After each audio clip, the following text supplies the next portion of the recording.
The story opens in a quiet 1,972nd suburban town, where kids play baseball on sunny afternoons and ride their bikes through tree-lined streets. But beneath the warmth of this small community, something dark is lurking. A masked man known only as the Grabber has been abducting children one by one. Posters of missing kids hang on telephone poles, and fear whispers through the town like a shadow no one can shake off. We meet Finney Blake, a shy 13-year-old boy who loves baseball but gets bullied at school. He's smart, sensitive, and protective of his little sister, Gwen, who's fiery, bold, and surprisingly perceptive. Their home life isn't easy. Their father, Terrence, is an alcoholic who lashes out at them, especially when Gwen mentions her dreams because her dreams seem to come true. Gwen has strange visions, often about the kidnapped kids. Her father calls it nonsense, but she believes it's something real, something she can't control. One day, Finney plays a baseball game. He pitches beautifully, striking out a strong batter, Bruce Yamada, one of the town's best players. After the game, Bruce congratulates him, calling him a hell of an arm. The next day, Bruce disappears, just gone. The town grieves, but no one knows how or where. Only Gwen dreams of him trapped in a dark place, whispering for help. Weeks later, more kids vanish. Robin Arellano, Finney's brave friend and protector at school, is taken next. Robin was the kind of kid who stood up to bullies and told Finney never to take anyone's crap. His disappearance hits Finney hard. The streets grow emptier, parents keep kids indoors, and fear tightens its grip. Then one afternoon, Finney walks home from school alone, clutching his books. He notices a black van parked by the sidewalk. A man steps out tall, dressed in black, carrying balloons. He drops his groceries, pretending to struggle. Finney hesitates, polite and cautious. The man laughs softly, calling himself a magician and offering to show a trick. Finney smiles nervously. Then everything turns dark. A cloud of black balloons explodes into the air as the man grabs him. Finney's cries are muffled. The world spins, and when he wakes up, he's inside a cold, cement-walled basement. A single mattress lies on the floor. There's a small, locked window to hide to reach. A heavy black phone hangs disconnected on the wall, its cord cut. The Grabber stands at the top of the stairs, wearing a white mask with a sinister smile carved across it. His voice is calm, almost kind. He tells Finney not to worry, he won't hurt him. As long as you behave, he says. Then he leaves, locking the door behind him. Finney sits trembling in the dim light, staring at the broken black phone. And then it rings. The sound of the phone cuts through the silence like a ghostly echo. Finney freezes. The black rotary phone on the wall shouldn't ring, it's clearly disc pounding. He walks closer and hesitates before lifting the receiver. "Hello," he whispers. There's only static at first, then faint breathing. A boy's voice answers, soft, distant, like it's coming from the other side of a dream. "Don't hang up," the voice says. It doesn't stay connected for long. Finney stammers. "Who are you?" The voice pauses. "You don't remember me, but we played baseball once." A chill runs through Finney's body. It's Bruce Yamada, the boy who disappeared weeks ago. The realization hits him like a punch to the chest. Bruce's tone is calm but filled with sorrow. He tells Finney that the Grabber lies, that he will hurt him no matter what he says. Bruce describes the room, the pattern on the floor, the noises Finney will hear at night. Everything is the same. Then Bruce gives him a clue. There's a loose tile near the far wall. "Dig there." The line goes dead. Finney stares at the phone, trembling. His mind races. Was it real? Or just his imagination? He decides to check. In the far corner, he finds the tile Bruce mentioned. With trembling hands, he pries it loose and digs into the dirt below. His fingers hit something solid, a small hole, maybe a crawl space. It's too narrow to escape through, but it could hide something later. Hope flickers inside him for the first time. Upstairs, Finney hears footsteps. The Grabber is back. The door creaks open, and he steps inside, wearing a different mask, this one grinning wickedly, with exaggerated teeth. He sets down a tray of food and tells Finney to eat. His tone is calm, almost playful, but behind it lurks something unstable. He says, "You're a good boy. You don't need to be scared." Then he leans closer, whispering, "But don't try to scream. No one can hear you." When he leaves, Finney notices something strange. The Grabber leaves the door slightly open. Is it a trick? Could he sneak out? Finney takes a cautious step toward it, but something deep inside warns him to stop. He remembers Bruce's words the grabber lies. He decides to wait. Later that night, the phone rings again. Finney answers immediately. This time, it's another voice calmer, tougher. The boy introduces himself as Billy, one of the other victims. He tells Finney that the grabber uses the open door as a trap. If Finney tries to escape before the man is ready, the grabber will catch him and kill him. He's waiting, Billy warns, sitting upstairs with his belt in his hand. Finney sits down, shaking. The phone goes quiet again. He stares at it, realizing something terrifying. These boys are dead, but somehow, through that broken line, they're helping him. And in that moment, for the first time, Finney stops feeling completely alone. The basement feels smaller with every passing hour. Finney's world has shrunk to the creak of pipes, the flicker of a dim bulb, and the constant fear of footsteps on the stairs. He hasn't slept properly. He's too scared to. The grabber's voice echoes in his head, soft, teasing, unpredictable. Finney remembers what Billy said, "Don't go through the open door. It's a trap." So he waits. At times, he hears the grabber moving above him, pacing, humming tunelessly, sometimes talking to someone who isn't there. Once, Finney catches words like "he's a good boy" and "not yet." It's as if the man is arguing with himself or with two sides of his own mind. When the phone rings again, Finney snatches it up like a lifeline. A new voice comes through, nervous and stuttering. "Hey, it's me, Griffin." Finney remembers the name. Griffin Stagg, one of the earlier victims, a paperboy. Griffin's voice trembles as he explains how he tried to escape. He marked the grabber's house number into the floor before being caught. "You can't see it," Griffin says, "but it's there somewhere near the window." Finney crawls over to the base of the window and feels around. His fingers brush against faint scratches, numbers carved into the concrete. 2-1-3. He memorizes them instantly. Maybe that's a clue to where he is, something Gwen could use. Griffin continues, his tone fading in and out like a dying signal. He plays a game. He leaves the door open. "If you come out, he punishes you." Finney asks, "Then how do I get out?" There's silence. Then Griffin whispers, "You'll find a way. We all tried. But you're different, Finney. You might be the one who makes it." Then the line goes dead again. Finney curls up on the mattress, trying not to cry. He thinks of Gwen, her strange dreams, her bravery. If anyone can find him, it's her. But upstairs, the grabber sits in his chair, wearing his horned mask, waiting for Finney to make a mistake. Meanwhile, Gwen is dreaming again. She sees flashes, black balloons floating in the sky, a dark basement, and the faces of the missing boys. One of them speaks to her. He's still alive. She wakes up drenched in sweat and prays silently for a sign. Later, while riding her bike through town, she sees a house old, pale, and strangely quiet. Something about it feels wrong. Her gut twists, but she can't explain why. Back in the basement, time blurs. Finney starts scratching at the walls, testing every corner. He finds a loose cable hanging from the ceiling and imagines using it as a trap or a rope. He's scared, but a new feeling is starting to grow inside him, anger. He wants to live. And just as he's starting to lose hope, the phone rings again. He answers instantly, breath shaking. The voice this time is calm, confident, familiar. "Hey, Finney, it's Robin." Finney freezes. His best friend, the one who always stood up for him, is calling from beyond the grave.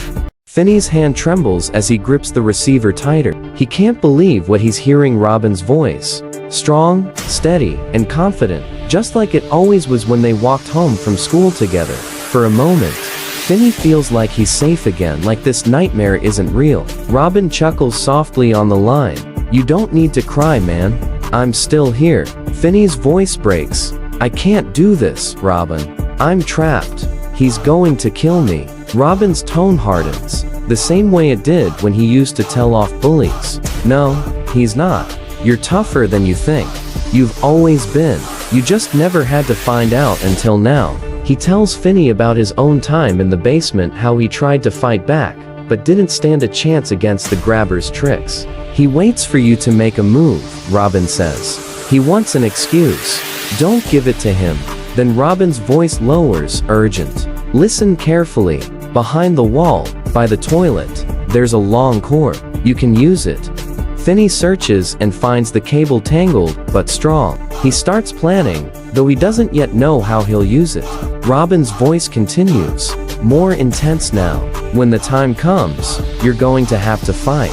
No one's coming to save you, Finney. Not me, not Gwen, just you. Finney's throat tightens. I don't know how to fight him. He's huge. Robin replies softly. Then hit him where it hurts. Don't hold back. Make it count. Before the call ends, Robin says something that stays in Finney's heart like a spark in the dark. Remember when I told you to stand up for yourself? This is it, Finney. This is your moment. Then the line goes silent. Finney drops the receiver and sits in the dark for a long time. The fear is still there, but it's changing. It's turning into something else. Determination. Meanwhile, Gwen's dreams grow stronger. She sees flashes of all the missing boys, standing together in the rain. They whisper clues, showing her glimpses of the house where Finney is trapped, its front yard, its fence, the tree with the single black balloon tied to a branch. She wakes up and writes everything down, desperate to piece it together. Back in the basement, Finney starts training. He ties the cord Robin told him about to a hole in the wall, testing it as a tripwire. He practices tightening it, again and again, imagining the grabber falling. He rehearses it silently, his heart racing. He's preparing for a fight he doesn't know if he can win, but he has to try. That night, the grabber comes down again. This time he's wearing a different mask, half smiling, half frowning. His eyes watch Finney like a predator waiting for a mistake. He sits in the chair, silent, watching.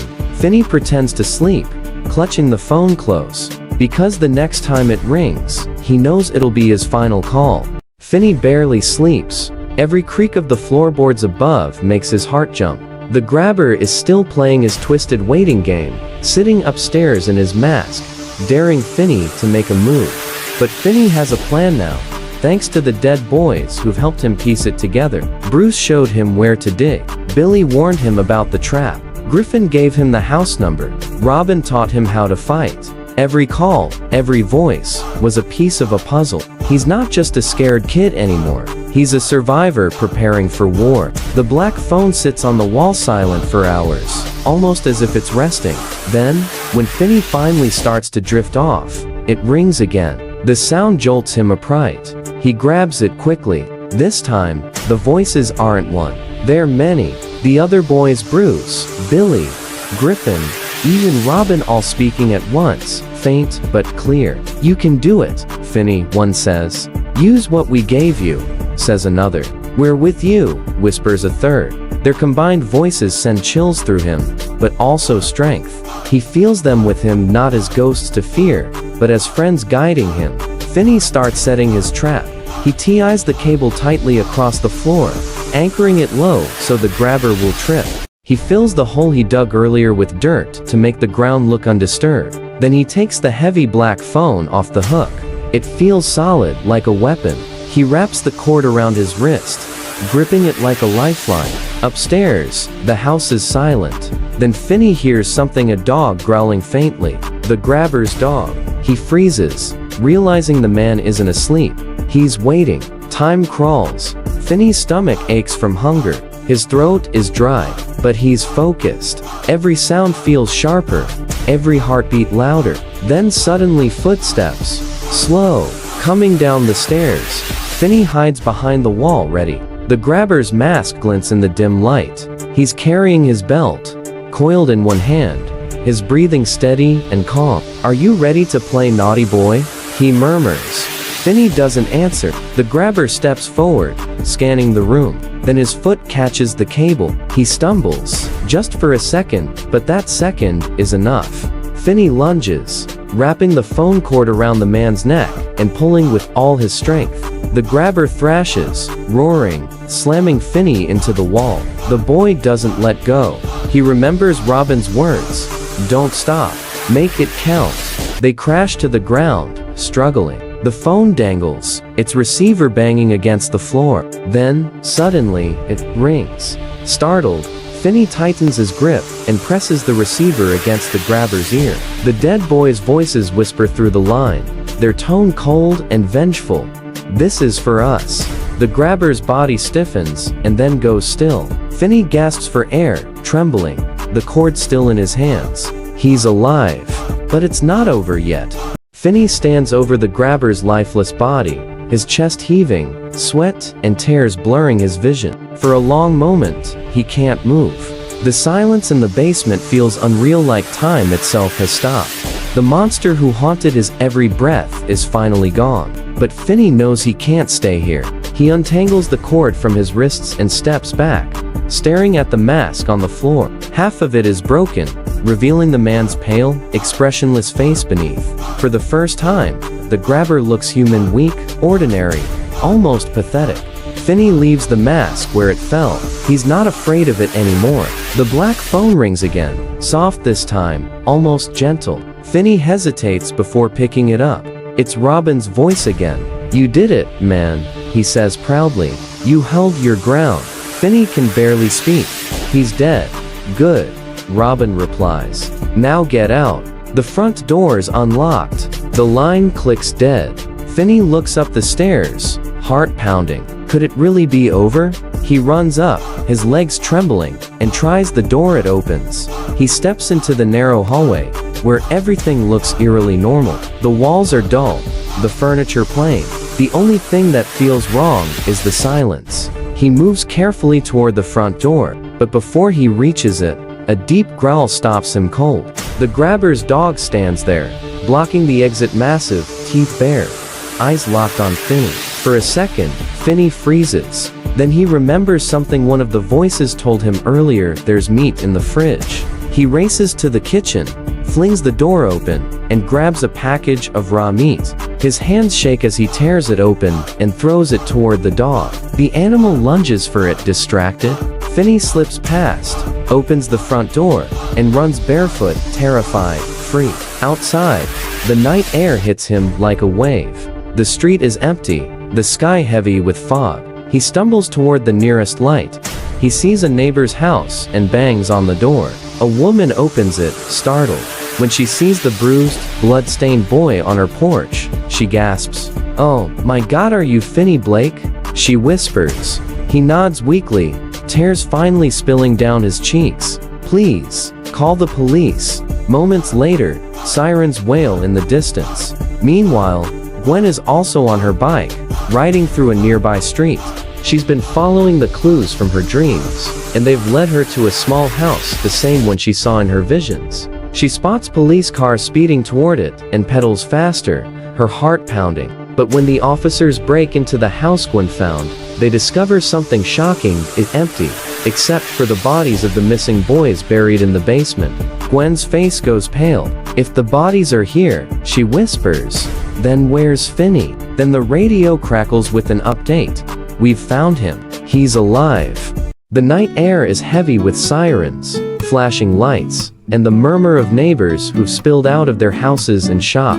Finney sits on the curb, wrapped in a blanket, barely able to process that it's over. The police swarm around the grabber's house, pulling evidence from every room, marking off the area with yellow tape.